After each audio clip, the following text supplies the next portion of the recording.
From a young age, we are programmed to believe that pleasing is the key to conquest. We are domesticated to listen, yield, accept, avoid conflict, and seek harmony at any cost. But in seduction, and in deep desire, it's not harmony that attracts. It's contrast.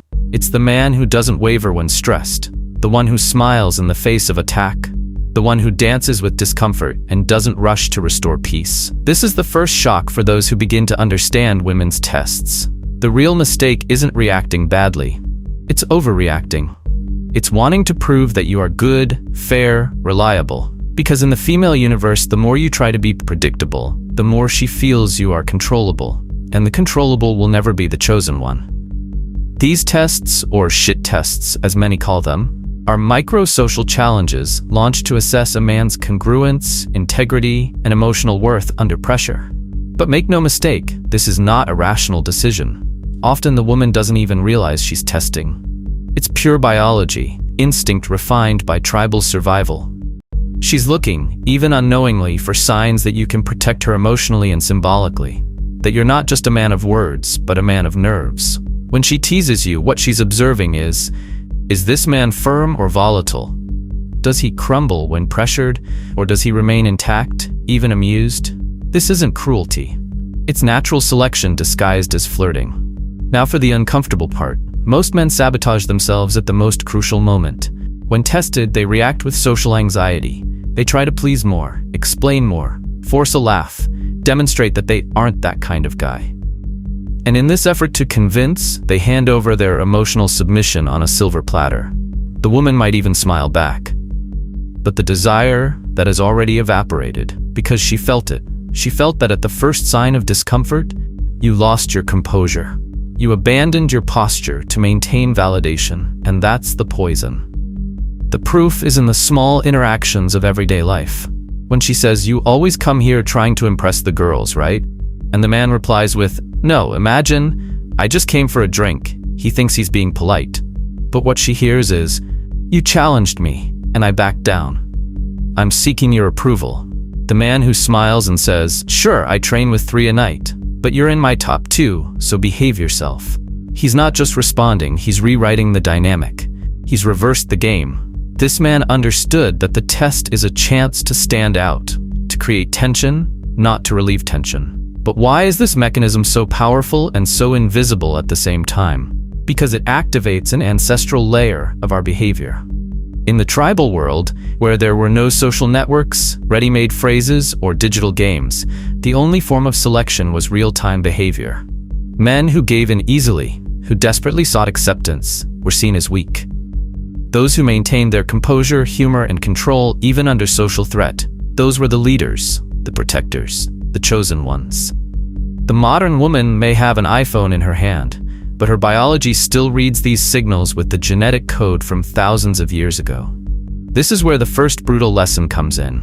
A test isn't meant to be won, it's meant to be transformed.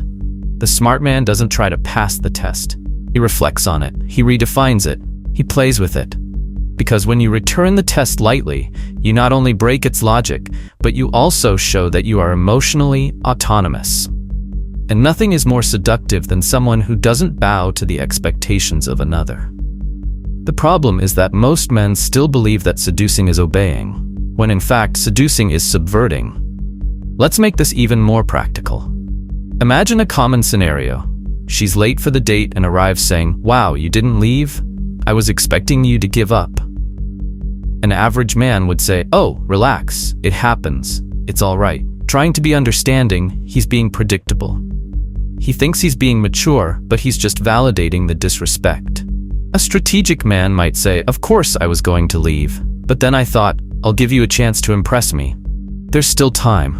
He didn't explode, he didn't complain, but he wasn't passive either. He rewrote the game. And she, even without rationally understanding, felt the tension shift. Because deep down, every test is an attempt to reposition the center of the interaction. And if you give away that center, you lose everything. A woman doesn't want an emotional doormat, she wants a firm mirror. Someone who reflects power, not need. This doesn't mean being rude, cold, or distant. It means being centered. It means understanding that every provocation is a stage. and you can choose whether you'll be the anxious actor or the director of the scene.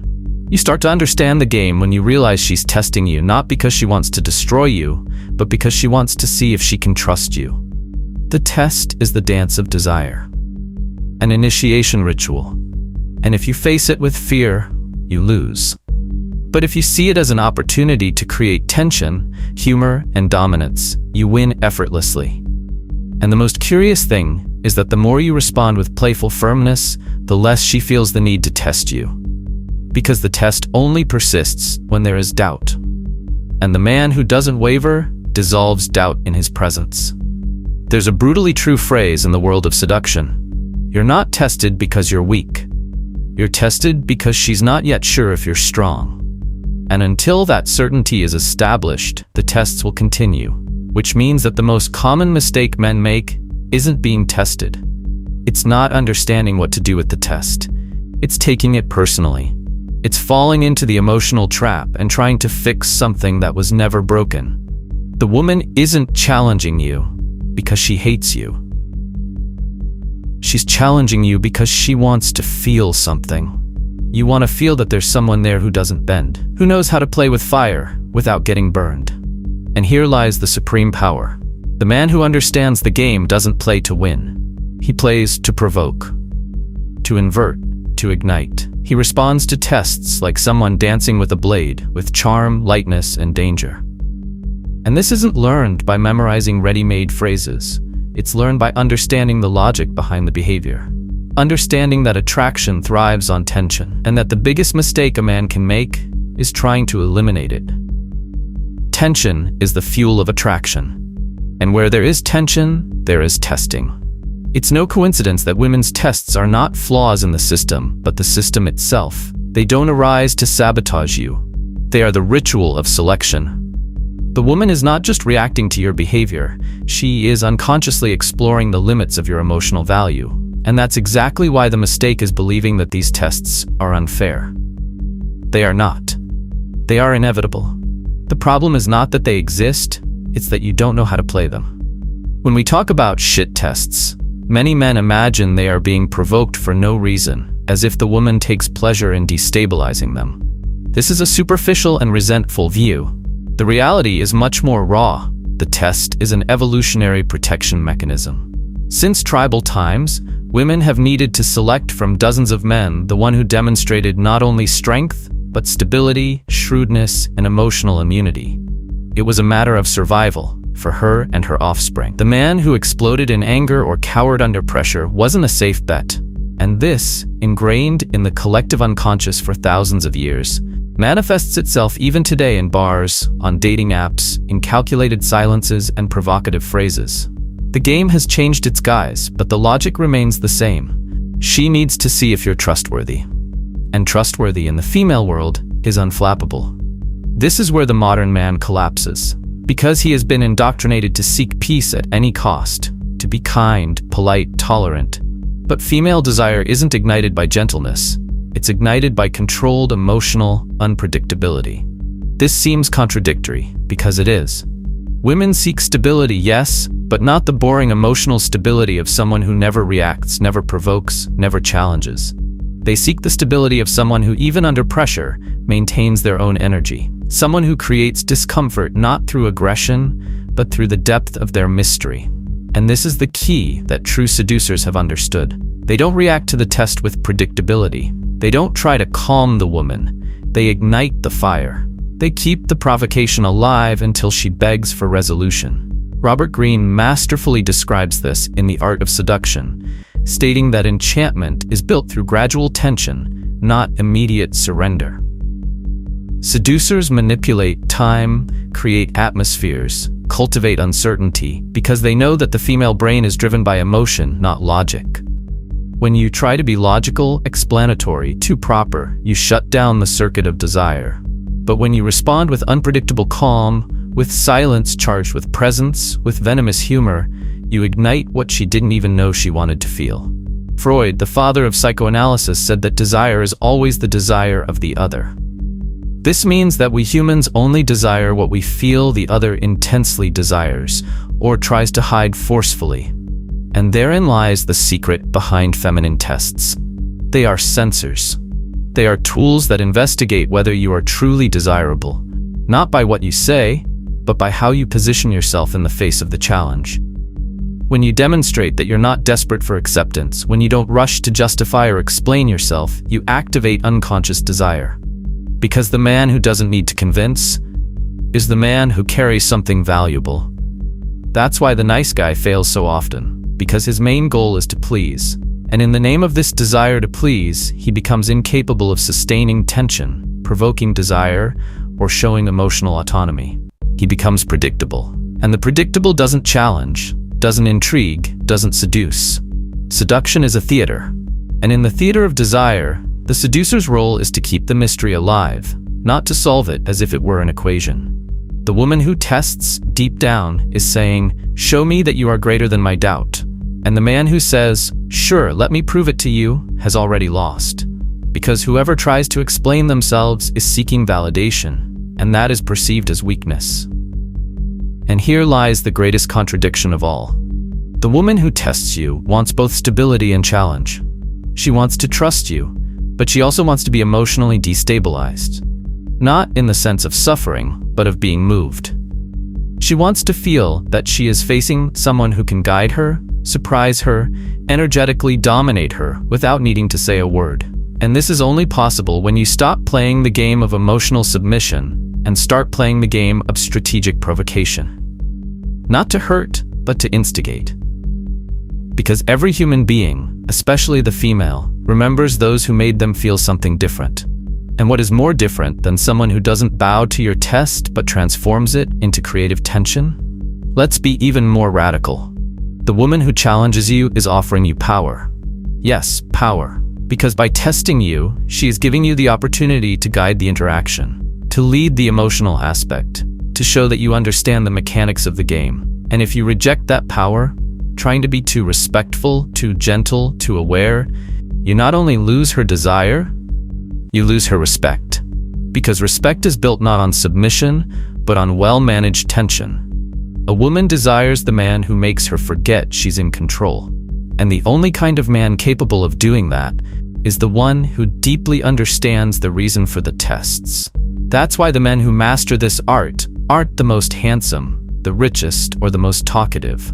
They are the ones who master the tension. They are the ones who know how to provoke without seeming desperate, how to hold eye contact when silence screams, how to turn the narrative around without explaining themselves. They are, in essence, artists of energy. They don't beg for desire, they provoke it. And the more a woman realizes that her tests don't dismantle this man, the more she feels she can relax, surrender, trust, and desire. The beauty of this dynamic is that it can't be faked. You can even memorize answers, copy ready-made phrases, feign indifference. But if your energy is charged with anxiety, neediness, or insecurity, she will notice. Because women's tests aren't about content, they're about subtext. It's the how, not the what. The hesitant gaze, the shifting tone of voice, the attempt to rush validation. All of this is read with almost psychic precision by a female mind trained for thousands of years to detect emotional inconsistency. And the only way to be perceived as genuine is by being. Here's one of the hardest truths. The man who complains about women's tests is confessing his weakness. He's saying, "I can't keep up the game." And that, unfortunately, takes him out of the picture. Because the woman won't stop testing, she'll stop investing, and her silence will be the final answer. Therefore, the only possible path is inner transformation. It's not about learning what to answer. It's about becoming someone who doesn't need to answer. Someone who witnesses, interprets, and decides how to play with the scenario without losing themselves. That's the difference between the amateur and the master. The amateur tries to win the test. The master transforms the test into a tool. He understands that each provocation is a chance to create a new level of tension. He is not intimidated by her doubt. He uses it as a backdrop to showcase his narrative. He doesn't compete, he leads. And in that process, he ceases to be merely an interesting man and becomes unforgettable. And here is the final point of this journey of understanding. The feminine test is a symbolic battlefield. But unlike real wars, here the winner is not the one who attacks the most, The winner is the one who remains centered, the one who does not seek external control, but radiates internal mastery. Because deep down, a woman wants to surrender to someone who is not an extension of her own doubt. She wants to be led by someone who is greater than her games, and at the same time, knows how to play them masterfully. What separates ordinary men from the truly dangerous ones in the game of seduction isn't beauty, money, or status. It's the ability to transform pressure into play, to look at the test, and instead of shrinking, savor the tension. For the average man, the female test is an obstacle that needs to be overcome. For the strategist, it's the ideal stage where desire is enacted. He doesn't try to avoid the tension, he amplifies it, and in doing so, he transforms the test into a tool for arousal.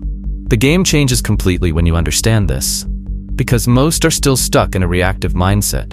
She tests, he tries to prove he doesn't deserve to be tested. An endless cycle of submission disguised as gentleness. But the dangerous man doesn't enter that cycle. He operates on another plane. When provoked, he doesn't try to extinguish the fire, he adds fuel. Because he understands that emotional tension, well managed, is the greatest aphrodisiac of female desire. And that's why he's not just desired. He's feared, remembered, sought after. The inversion begins with how he interprets the test. For the insecure, it's a threat. For the strategists, it's an invitation. He doesn't see the test as an accusation, but as a theatrical scenario where he can show that he's above the narrative. When she says, "You seem like one of those guys who just wants to show off," the average man replies, "No, not at all. I'm calm." But the dangerous man responds with a crooked smile. Worse than that. But don't spread it around or you'll spoil the mystery. He doesn't just respond, he rewrites the script. He demonstrates that he doesn't need to defend himself. Because whoever defends themselves is, by definition, losing. This posture has an energetic origin. The dangerous man doesn't seek acceptance. He emanates value. He's comfortable in himself, and therefore can flirt with doubt. He can play with criticism. He can transform attack into laughter, and tension into desire. He masters the subtext, the atmosphere, the rhythm of the interaction. And in this mastery, he creates the climate that makes the woman forget logic. Because no woman gets excited rationally. She is attracted to those who move her, who unsettle her, who force her to surrender without realizing she is surrendering. One of the most subtle tricks of dangerous men is the uncomfortable mirror technique. When she provokes him, instead of reacting with justification or aggression, he reflects the same tone with provocative elegance. If she says, "You seem very conceited," he replies, "You say that as if you don't like it." By returning the energy, he not only maintains congruence, but also invites reflection. He puts her in a place where she needs to reposition herself. He doesn't defend himself. He provokes her own self-doubt to reveal itself. Another powerful resource is playful reversal. The dangerous man masters humor as a tool for reversal. He knows that lightness, when combined with confidence, disarms. When she says, "You must hit on everyone," he retorts, "Of course, but with you I'm nervous. Try not to notice." He takes control of the game and simultaneously breaks it. It creates layers. It shows that he is aware, but not submissive. And this self-awareness is a magnet for the female mind, because she recognizes in him not only a man who listens to her, but one who leads her. Erotic tension arises from this game of symbolic dominance. The dangerous man doesn't need to physically advance to provoke. He provokes with the gaze he holds, the lingering pause, the silence charged with presence. He understands that seduction lives in unspoken spaces, that anticipation is more powerful than possession. He doesn't rush. He doesn't need to prove anything. He's creating an emotional vortex, and within it, the woman begins to unravel without realizing it. High-impact emotional phrases are part of this man's arsenal. But they aren't rehearsed phrases. They are embodied phrases. He says what he says with presence, with energetic truth. When she tests him and says, "Do you think you're the best here?" he can calmly reply, "I never think about that. But you seem to." He shifts the center of the conversation. He makes her observe herself. He throws mirrors, not shields. And it is in this mirror that desire ignites. Because every woman desires a man who makes her question her own control. This dynamic is not new. The great seducers of history used these resources masterfully. Casanova, for example, wasn't a charmer out of politeness. He was a provocateur of emotions. He knew exactly how to guide a woman's narrative so that she found herself surrendering without realizing when she began to surrender. Tony Stark, in pop culture, represents this modern archetype. A man who doesn't seek acceptance, who doesn't apologize for his presence, who transforms every criticism into charm. It's not arrogance, it's narrative mastery. And it is this mastery that transforms tests into a stage. The dangerous man never fights with the woman's narrative. He dances with her. If she says, "You're very confident, that's scary," he replies, "You're lucky I only showed 20%. He escalates the tension. He creates expectation. He plays with his own image. And in this game, he takes her to an emotional territory where logic no longer applies. She finds herself trapped, challenged, instigated, and desire is born precisely there. But be warned, this is not cheap manipulation, it's elevated presence. The dangerous man isn't pretending to be something. He is. He feels it. He's comfortable in his shadow and his light. He knows his limits and knows he doesn't need to be perfect to be irresistible. And it's this well-developed imperfection, this well-possessed flaw, that makes him magnetic. He doesn't hide his flaws, he uses them. And by using them, he shows that nothing can be used against him, not even tests. Therefore, true power isn't in passing the tests. It's in making the test irrelevant, in creating an atmosphere so strong, so stable, that the tests simply dissolve. Because she realizes she can't destabilize him. And when a woman realizes she can't destabilize a man, she surrenders, because she has finally found someone stronger than her self-doubt. One of the most powerful examples of this dynamic comes from a simple but revealing situation. During dinner, a woman says, "You must be used to receiving a lot of attention." The average man would respond with false modesty. The insecure one, with vanity. The dangerous man simply smiles and says, "Today I'm focused on you." He shifts, he doesn't deny, he doesn't confirm, he leads. And in that gesture, he transforms a test into flirtation, a doubt into affirmation, an obstacle into a bridge. That's mastery of energy. And energy can't be faked. You don't learn this just by reading books. You transform yourself. You observe yourself. You rebuild yourself. Because the dangerous man isn't the one who has rehearsed lines. He's the one who has such a well-established identity that he doesn't need to answer anything. He simply is. And his presence in itself answers all the tests before they are even launched. The most fascinating thing is that this type of man doesn't eliminate the tests. He exhausts them. He transforms them into scenes so well conducted that the woman no longer feels the need to question. She has already been answered in her soul. And this answer didn't come through logic, but through vibration, through posture, through silent mastery. This is the pinnacle of seduction. When the game is already over and she still thinks she's playing. Ultimately, the most dangerous men aren't the ones who talk the most, nor those who impose themselves with brute force. They are the ones who create emotional contrast. The ones who make a woman oscillate between the desire to control and the pleasure of surrendering. The ones who don't explain themselves, but manifest themselves. And when you become that kind of man, the tests cease to be a challenge. They become the soundtrack to a dance you've always known how to lead. Now that you know the truth, there's a brutal choice on the table. Continue being the man who tries to understand the game, or finally become the man who dictates its rules. During this video, you realized how deep and invisible the system is that eliminates weak men from emotional selection. You understood why most sabotage themselves when tested, not for lack of intention, but for lack of internal structure. You saw how female tests aren't unfair, but rather screening mechanisms embedded in their own evolutionary psychology. And above all, you learned that the man who transforms tension into dominance is the man who conquers not only her body, but her soul. But here's the darkest detail of all. Knowing the theory isn't enough. Because what separates the man who merely understands from the man who truly charms, dominates, and leads is the ability to perform under real pressure.